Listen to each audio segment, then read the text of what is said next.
Welcome to Slash Bash, where today I am bringing you another entitled parents Reddit video. In our first story, an entitled parent threatens to sue when she cannot bribe her kid into a university. Let's jump right in. English is my second language. I'm not American. Please bear with me. A lot of background and details that might seem irrelevant are mentioned, but I feel they are important here. I work with an admission and career counseling team of students from various unis and institutions in different fields. Our main aim is to help students and their parents gain a first-hand idea of student life, challenges, college applications, workload, and other such issues regarding colleges and universities both nationally and internationally. We also have guidance experts and counselors on board for specific concerns. Most of the people in the team are not affiliated with universities, except as simple students from said uni. This is important. Our main work includes talking to parents and students, helping out with applications, proofreading essays, helping build a portfolio, etc. We never guarantee admission, nor do we claim to be able to ensure your kid's admission. The way we reach out to students is either via their schools inviting us for presentations or via word of mouth. We recently did a presentation for a mixed group of parents and students in an A-list private school in the city of our main office. We had a table with pamphlets and contact details and forms for students or parents to fill out or take with them. We also had a couple of people sitting at the table for people to come up to talk to personally. We had a largely positive response. However, some obvious cases of why should I hire you when there is no guarantee of admission from you, and what can you do for the child that I cannot do, and other similar questions we were prepared to answer. However, entitled parent took the cake. She was initially sweet, came up to me, started asking me details of my own schooling and background, again very common, and my career path.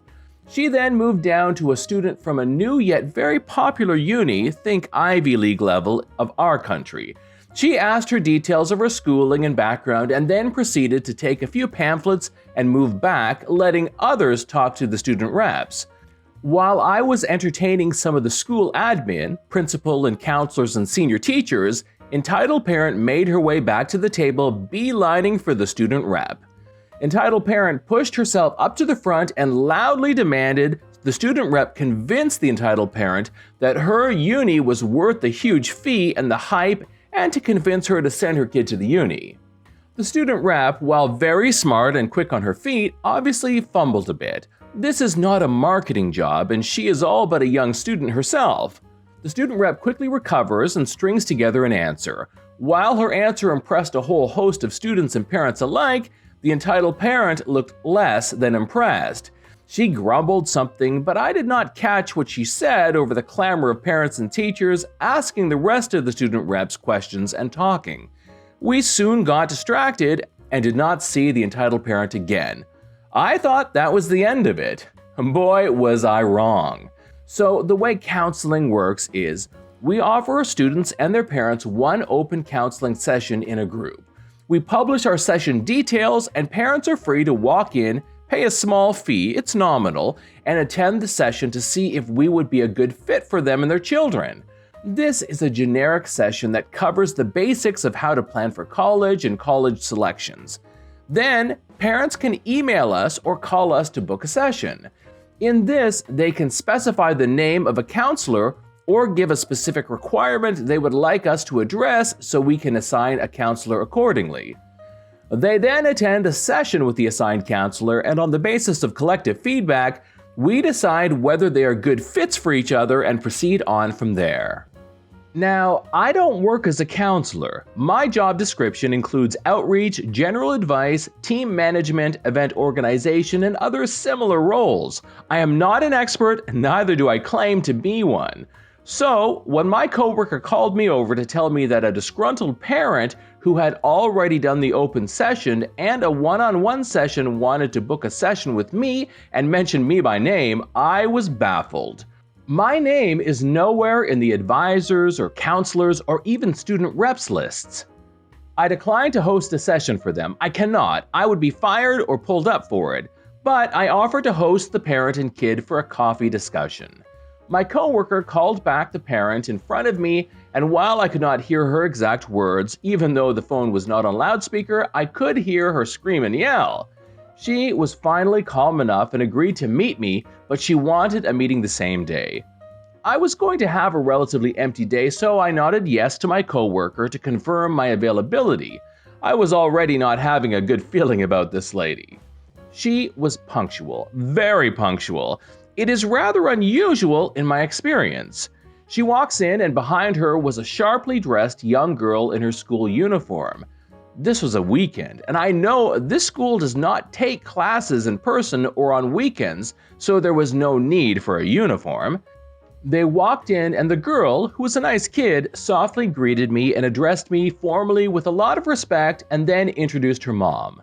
The entitled parent launched into an informal conversation with me about how great it was to see a familiar face again and started talking to me as if we had known each other. It took me a second to connect the dots, but I quickly did and asked her if she was the same entitled parent from the school event I organized. She said yes. We sat down and had a long conversation about college and post-school education. This was not a paid session. I was doing it on my own dime and time, where she kept cutting me off and talking over me, but I am used to nervous and entitled parents, so I stayed patient. I gently reminded her that I was not a professional counselor, which she ignored. She then brought up Uni X, the same one she had pestered the student rep about, and said, "So my husband and I did some research into it. We think this uni will be the best for our nice kid. Money is not an issue with us. Tell me how much it will cost to send her there." I presumed she meant uni fees, so I quickly opened up the uni website and started explaining it to her. She once again cut me off, this time by aggressively snapping her fingers in front of my face while I was looking at my laptop and talking to her. No, I know all that. Even I can Google, okay. I meant how much will I have to pay you? Once again, I presume she meant what our fees were for a general counseling structure, so I once again started explaining the details of it to her. Once again, a finger in my face and a rude cutoff. Are you that dense? Wow! For someone from the school you went to, I would not expect this stupidity.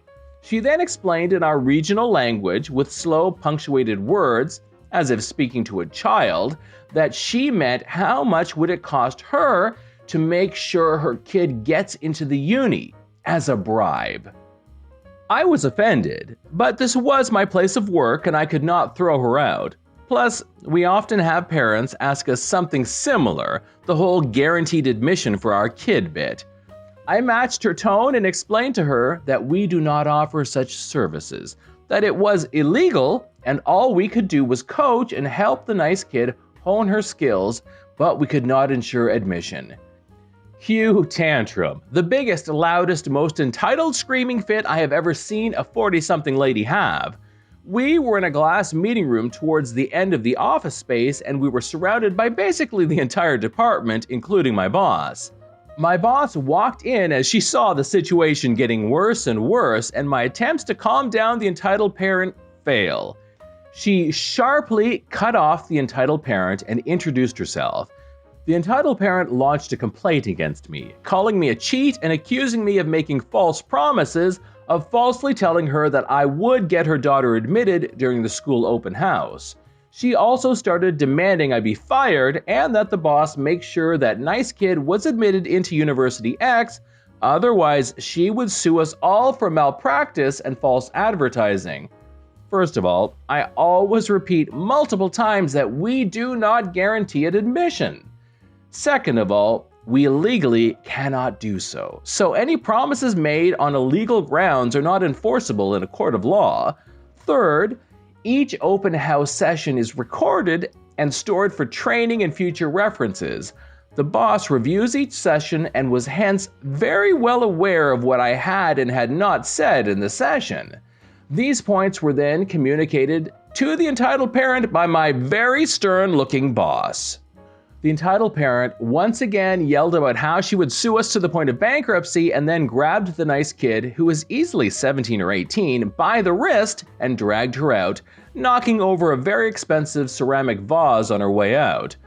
Well, since her card details were on file with us, we charged her for the damages, then barred her from using our services, and sent out a description of the event along with contact details to other counselors who freelance with us to warn them. Now we are waiting for her to sue us. Our legal rep is basically bouncing out of her chair in excitement. We just had a meeting to discuss a plan of action in case we do get sued, and to determine how quickly the case might get thrown out. The current bet is between will not even make it to court and second hearing. We are sure that we will not try and settle. That would set a precedent when we did nothing wrong at all. We will not take responsibility for her lack of comprehension. I hope the nice kid develops better comprehension skills. She will need them for her college applications. Wish us luck! This is John from Slashbash. Thanks for watching. If you've enjoyed the video and want to be the first to know when the next one drops, then subscribe and click on that notifications bell. I would love for you to drop a like, share it with your friends. See you in the next one.